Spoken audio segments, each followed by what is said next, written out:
I think we're I back think on. we're on, man. We are on. We're back on. I think we're live right now. I think. You're swearing. I don't know what's going on. Let me just check. 7 words you can't say on TV, man. Yeah, we're back. Yeah, we're Fred, on. I'm hearing all sorts of feedback from your end, I think. We're having all sorts of technical issues tonight. God damn, pal.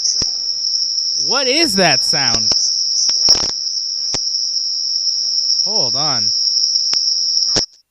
Yeah, it's Fred. AJ, you hear that? You hearing that? Aw, damn it. Now AJ's mic is not on. Yo. Yo! Okay, let me go back on. Hold on. No, I got you, AJ. I got you. Okay. It's my team messing with me. Trying to fix What the hell's things going over on, here. man? I don't know what's going on here tonight, but Fred's... Oh, now Fred's mic just got cut. Why is Fred... No, See, I'm here, Fred, man. there's like weird feedback. Yeah, I know you're here, but there's like a crackly-ass sound with Fred. It's coming from Fred's end. I don't know what's going on with your mic or something, Fred, but it sounds really fucked Refresh. up. Oh, Fred's disappearing now. All right, this show's over. We're done. I mean... Too bad, man. It was a really good show, man. Can you hear me, Dave? Yeah. What were we even doing? What happened? I don't know, man. We were talking Technical about- difficulties, all sorts of bullshit happening tonight. I don't know what's going on. But I don't know but what's in a way, happening. it's good Fred's 'cause mic sounds all we weird. got through, There you go. That's we got much through better a lot now. Of shit there. Oh, it's fine now, Fred. I don't know what happened there. All right, let's just get through the preview of this goddamn fight now. What else do we have? Does it go back to it?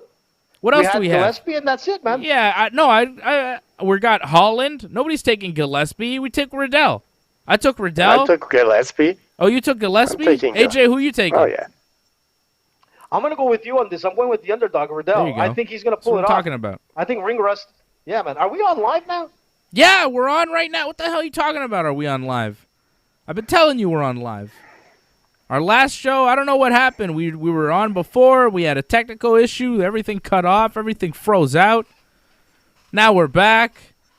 Fred had a power failure. Like, what the hell's happening tonight? It's crazy. All right, let me give you some. Let me give you some picks here for the undercard. Let me give you some underdogs to go with. Okay.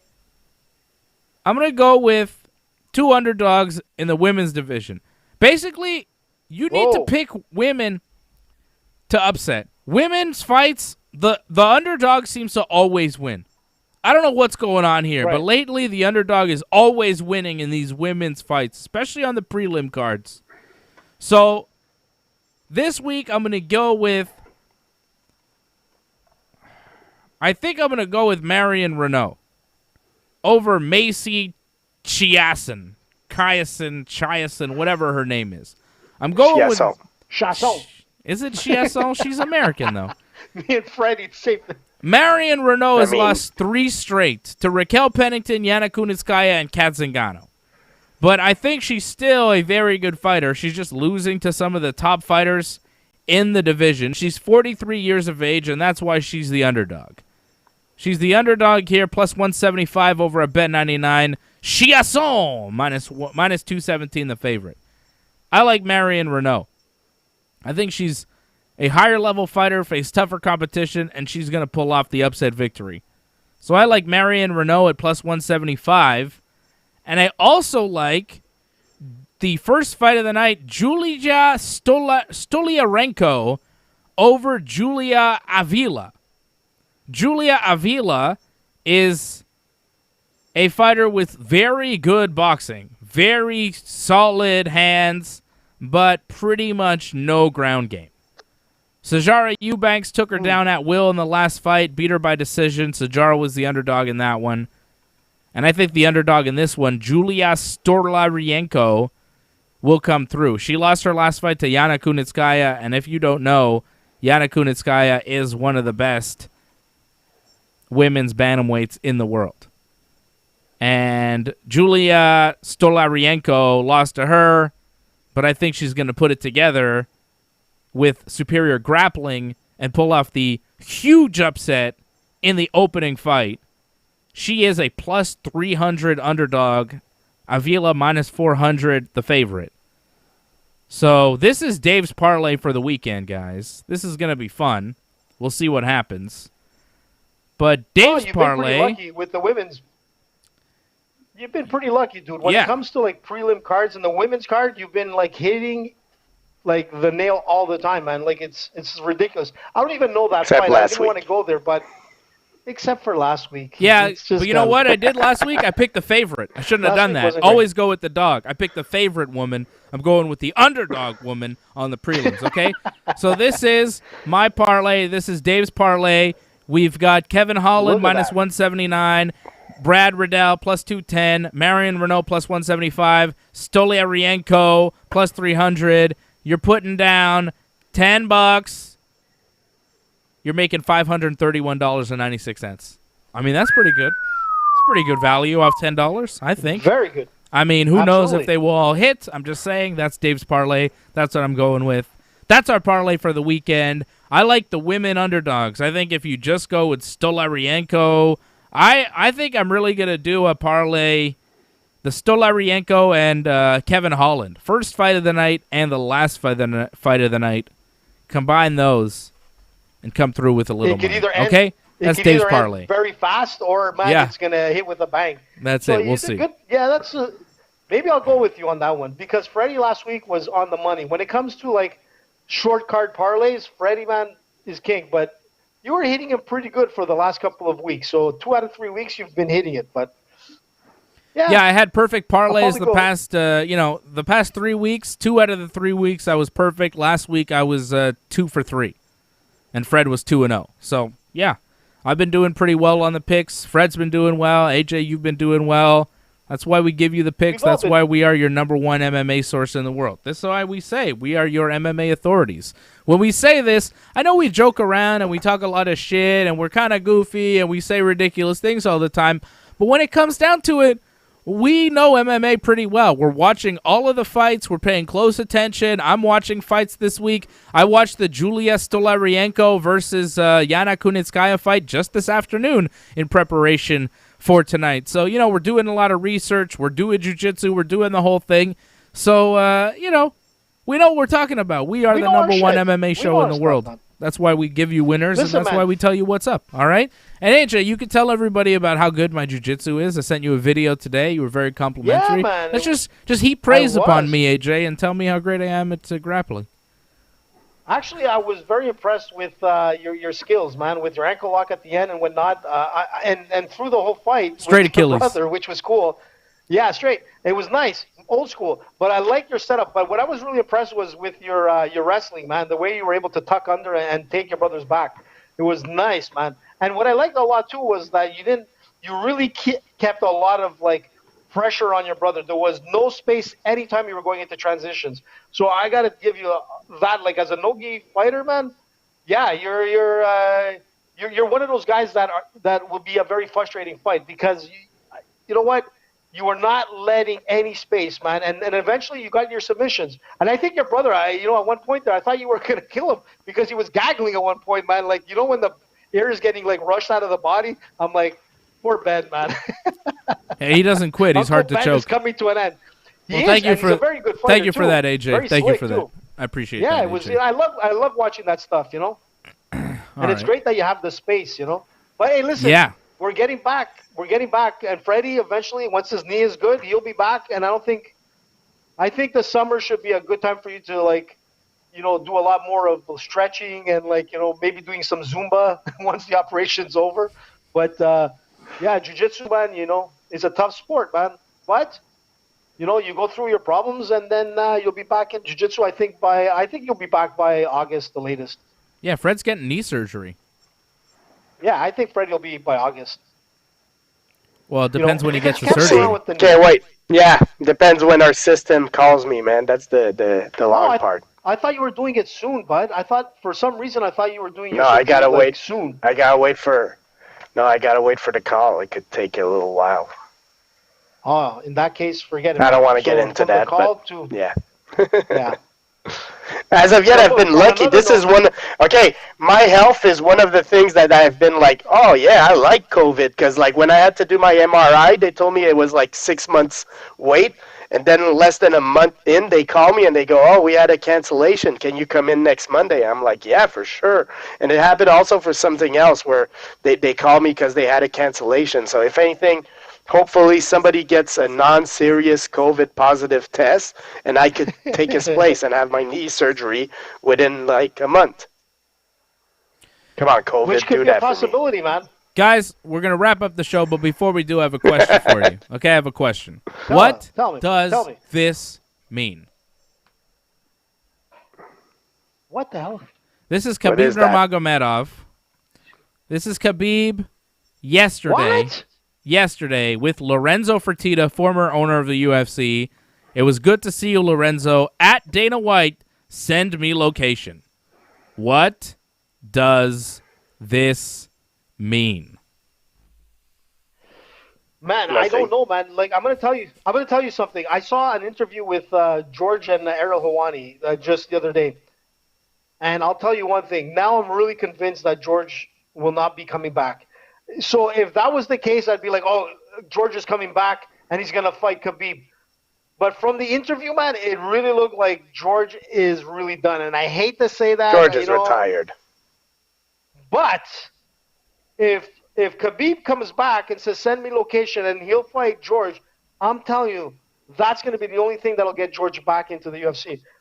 Other than that, who's he going to fight? Who's good enough for Khabib at this point to be able to say, you know what, Khabib will be back to fight who? Who? Well, I think Khabib could come back to fight any of these guys, Charles Oliveira, whoever becomes, the number one contender. Why would he come back for Oliveira? I don't know. Honestly, the only two fights that would make sense for Khabib are George, but I agree with AJ that George is retired. Yep. I've been on that vibe for a while now. I think George is really retired. And the other fight that would make sense is Conor, but Khabib doesn't want that because Conor would be a lot of money for Khabib. But why go fight Charles Oliveira or Dustin Poirier again or what? Who is he going to fight? Like Michael Chandler? Those are not interesting fights. If I'm Khabib, stay retired, man. Enjoy life. I think it's just for the 30-0, really. It's just to get one more fight in there. So maybe it is Conor. Maybe it is the Conor fight, Conor has nothing to lose, man. Like at this point here, he has so much money. They both make a lot of money. Ridiculous. Yeah. Money, I don't know. Freddie? Khabib has proven everything. Khabib has proven that he's the man. He's got nothing left. I really don't know. I don't know what's going on, but when he is posing with Lorenzo Fertitta and tells Dana White to send location, people start to wonder, what does that mean? Does that mean he's trying to fight again? I don't know. Nah. I think Fred's right. I think it means nothing. There's no real reason to come back and fight at this point because George doesn't want it. It seems clear to me that George is really done. He's not playing this Khabib game anymore. And other than that, I don't really know what else Khabib could do. I don't see any other fights for him right now at 155 pounds. I think he could wait another couple of years and a new contender could emerge. And, yeah, maybe it would be fun to see Khabib back in a couple of years. But right now, he just beats everybody so easily. He's already beat everybody. I don't know what else there is to prove. I don't think beating Charles Oliveira or Michael Chandler really proves anything. No, nothing at all. Not for Khabib. I mean, he's going to beat them. There's nothing challenging in that. And even to see him fight Conor, it would be more of that excitement fight to see what happens next, that kind of stuff. And money will be made. There's no doubt about it. And he'll get that 30 win, unless Conor pulls off a miracle and whatnot. Which is still a possibility, with a good training camp. But really, man, after that interview, if I didn't see that interview with Ariel, I'd be like, oh, it's got to be George. It's got to be George. George is coming back. But I'm like, George looks like he's more worried about Hollywood than anything else. I mean, he's got the hair going. He's got the tan. Everything is going George's Hollywood way. He's done. He's done. But if it's for, maybe a non-title fight and just, a fight to see who's the greatest, where it doesn't matter who wins or loses, that could be interesting. If Khabib fights George as more of a show than anything else, that could be interesting. No pressures about the title. Win or lose, you shake hands. It doesn't affect anything really. you never know, man. That might entice George, but Not that gonna has happen. to be done now because Not George gonna is happen. like hitting 40, AJ, man. we've been getting a lot of questions about I'm your dreaming, attire man. tonight. A lot of questions about what you're Yes. wearing. Glenn likes your hat, and Angelo wants to know what's on your shirt. So let's address Angelo first, and then we'll talk to Glenn and the hat. Yes. So I told Angelo last week, I said I was going to have a surprise for him. I said I'm going to wear this shirt. This shirt came straight from Greece. It came from the Koyu Shikanai Karate Athens team. And I got this from my buddy Konstantinos, who brought it straight from Greece. It's like the only Greek karate shirt probably in Montreal right now. And if Glenn likes it, Angelo likes it, that's all that counts. So Glenn likes your hat. Like there's all... Glenn, like, yeah, sure. Glenn loves my hat, man. What's the hat? But I don't have Glenn's hair. I wish I had Glenn's hair, man. What is the hat? The hat is nothing, man. It's just a hat. Well, like, isn't there a logo on it, or like, what's the logo? Some logo on it. You don't know what it is? You're wearing a hat. You don't know what it is? No, you could be representing for who knows what on the show. What? The Biden team? No. Listen, you know what? Actually, talk about hats. I need a hat. Maybe Glenn can send me one of his Gracie Baja hats. Something cool. Well, Glenn is promising all sorts of Glenn WO merchandise to everybody. Yeah. He's been promoting it on the Wednesday night AEW Dynamite recap shows that we've been having. Myself, Johnny North, and Glenn McKenzie have been recapping AEW Dynamite, and he's promised all sorts of Glenn WO merch, so maybe he can get you a Glenn WO hat to wear. I'm sure he'd be happy seeing you wear his gear. I got the T-shirt. I love this stuff. It's good quality, man. All right. Glenn will hook you up. Glenn's a good guy. He comes on every Wednesday night to talk about AEW Dynamite. We come on here every Thursday night at 8 p.m., and I promise there aren't this many technical difficulties usually. And when there are, they're usually comedic, and they're AJ's fault. But tonight it was just like weird, you know? What? I don't know what happened tonight. Maybe it's our competition, man. Rogan. Maybe. Right. So every Thursday night, 8 p.m., we are here breaking things down. I'll be back here tomorrow night for some pro wrestling chat with my main man, Johnny North. We'll be previewing WWE Fastlane right after SmackDown. We'll recap SmackDown tomorrow night, 10 p.m. Eastern, Wrestling Uncensored every Friday night, 10 p.m. right after SmackDown. Tomorrow is the Fastlane preview show, and then, of course, we'll come on after Fastlane to do the WWE Fastlane post-show on the final stop before WrestleMania, where we'll have plenty of coverage for you leading up to the granddaddy of them all, WrestleMania, coming up April 10th and 11th. April's going to be a massive month for us. Massive month. But don't forget, our next UFC watch-along will be next Saturday, the 27th of March. It'll be Stipe Miocic versus Francis Ngannou for the heavyweight championship of the world, live from Las Vegas, UFC 260. We'll be doing the watch-along for that coming up Saturday, March 27th. Next Saturday, boys, another watch-along. It's going to be a lot of fun. And then April, we're going to be doing a whole lot of watch-alongs because not only will we be doing UFC 261 pay-per-view, but the week before that, we'll be doing the Ben Askren-Jake Paul fight, and Fred will possibly be on, and he'll be mad that I won't let him listen to the excellent Doja Cat music that he wants to hear. Right? Or the Black Keys, I guess. Yeah, he's there for the Black Keys. You know, that's why Freddie's there. He loves the Black Keys, and they'll be performing April 17th. So I'll be back here tomorrow night with Johnny North, 10 p.m. for Wrestling Uncensored. We're here every Thursday night, 8 p.m. Thank you to everybody for joining us. A big shout out to our members, Angelo, Patrick, Craig, all the members, Douglas, all the members. Don't forget to sign up on the YouTube channel. Become a member. Go to donate.ringsidereport.net. Become a member over there. Shout out to my main man, Wally Byrne. He's a member over at donate.ringsidereport.net. And go get some merch. Go to merch.ringsidereport.net. Look at that. You can get a cup with Fred's face on it. Fred and AJ. Look at those guys. And me too. I'm there too. Or is that Paul? Or is that Paul? Or is it Paul? Or is it Paul? Thanks to Paul for joining us tonight and stepping in for Fred for a little bit. Thank you to AJ and AJ's body double, Joe Pesci. We appreciate you. What? I love Joe Pesci. Listen, I was going to say, why don't you get like Johnny and Glenn's face on a mug? Didn't I say that last week again? Yeah, you're just repeating yourself once again. That's what happens when you get old. You kind of repeat yourself over and over again. Groundhog Day, man. Thank you, Paul. We appreciate you. Appreciate everybody. Glenn, we love you. We love all the members. Brooklyn Lizard, thank you for watching. Greece. Thank you for enjoying the show. We are happy that we are bringing it for you. We'll be back tomorrow night for more wrestling talk. That's it. See ya.